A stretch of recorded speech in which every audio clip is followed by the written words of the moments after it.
गांव के बाहरी इलाके में एक पुराना टूटा फूटा गेस्ट हाउस था जिसे लोग चुड़ैल का गेस्ट हाउस कहते थे। इस जगह के बारे में कई डरावनी कहानियां प्रचलित थीं, लेकिन कोई भी वहां जाने की हिम्मत नहीं करता था। लोग कहते थे कि इस गेस्ट हाउस में एक चुड़ैल रहती है जो रात होते ही निकलती है और जो भी वहां जाता है वह कभी वापस नहीं आता। एक दिन 4 दोस्त राघव, मोहन, सीमा और नीतू ने जंगल की ओर जाने का फैसला किया।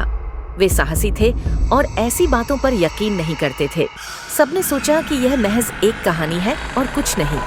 वे अपनी बाइक पर सवार होकर गेस्ट हाउस की ओर चल पड़े। जब वे गेस्ट हाउस पहुंचे तो वहां की भयानक चुप्पी और टूटी हुई दीवारें उन्हें थोड़ा परेशान करने लगीं, लेकिन वे हंसते हुए अंदर चले गए।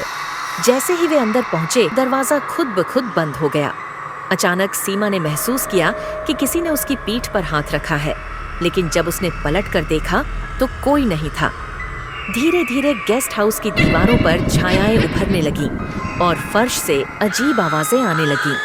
चारों दोस्त अब घबरा गए थे, लेकिन गेस्ट हाउस का दरवाजा बंद हो चुका था। तभी एक बूढ़ी औरत की डरावनी हंसी गूंज उठी। चुड़ैल सामने आ चुकी थी, बिखरे हुए बाल, लाल आंखें और फटे हुए कपड़े। वह धीरे धीरे उनकी ओर बढ़ने लगी। चुड़ैल ने गुस्से में कहा, तुम लोग यहाँ क्यों आए हो? ने डरते हुए कहा, हम नहीं जानते थे, हम बस देखने आए थे। चुड़ैल ने एक खौफनाक मुस्कान के साथ कहा, जो यहाँ आता है वह कभी वापस नहीं जा सकता। फिर चुड़ैल ने जोर से चीख मारी और नीतू जमीन पर गिर पड़ी, बेहोश। मोहन ने अपनी सारी हिम्मत जुटाकर वहां से भागने की कोशिश की, लेकिन उसकी यह कोशिश नाकामयाब रही और चुड़ैल ने उसे छत पर लटका दिया। चुड़ैल अब और भी गुस्से में आ गई। तभी गेस्ट हाउस की पुरानी घड़ी ने 12 बजाए और एक तेज बिजली चमकी। चुड़ैल एक जोर की चीख के साथ गायब हो गई।